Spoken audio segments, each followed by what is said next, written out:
sabi na lamang itong nag-alala kung masaya ka na ngayon sa piling niya.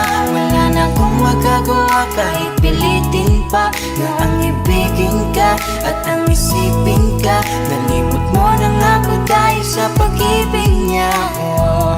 Binabalikan ating nakaraan, panahong ayos tayo bago mo ako saktan. Pero bakit mahal pa rin kita kahit masaya ka na sa iba? Bakit sinaktan mo ang damdamin ko? Anong nangyari? Di ko mawari, di ko alam magkakaganito. Nung una naman ay okay naman, nangako ka pa sa'kin di mo ko sasaktan. Kaya di ko akalain magloloko